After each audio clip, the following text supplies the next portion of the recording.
number 3! Isa po rin sa number 3 nakakabongkot siya si Ryan Joy. Tingnan ko sa impersonator. Ewan ko na lang sa friends niya. Tingnan natin ang sample niya.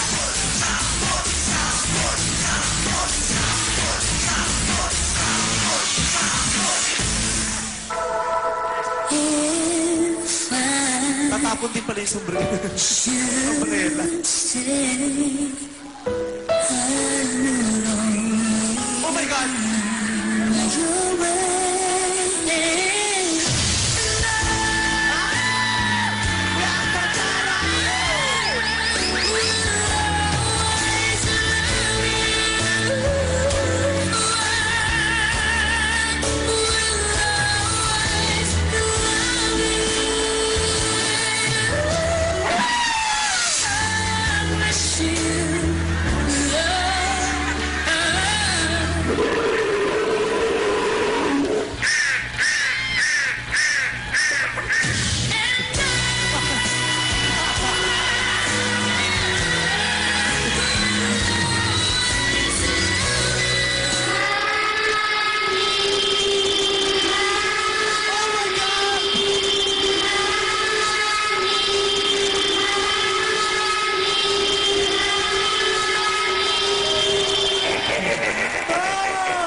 Scores, please, judges!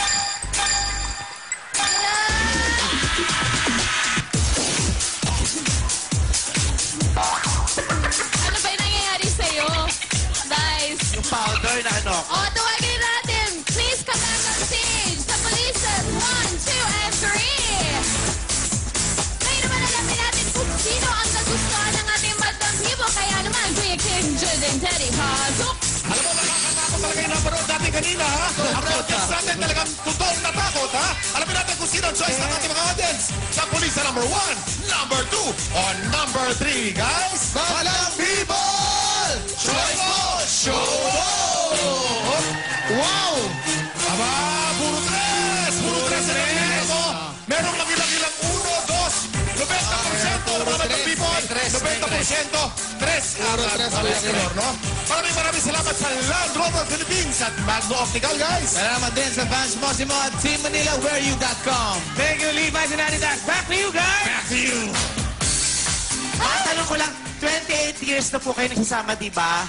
Mamahalin mo pa rin po ba siya habang buhay? Kahit ganito na po itsura niya sa 29th year? Okay lang po. Pero kung mananalo kayo ngayon, Mother, ang nagpanalo sa inyo talaga yung nose line nyo, promise. Ang bongga sa screen kanina yung tinitignan ko. Halo kayo mga pulbos? Okay? Alamin na po natin ang mga scores ng mga Jude J. Tingnan natin kung anong pinigay sa inyo. Sa purista, number 1. 8, 9, 8.5 ang nakuha niya. Ngayon naman, tingnan natin kung ano ang nakuha ng Sampolista number 2. 9, 9,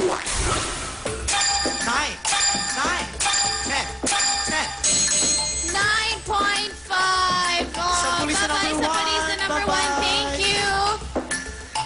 Eto, May chance ang number 2. tingnan natin kung ano nakuha ng Sampolista number 3. 10,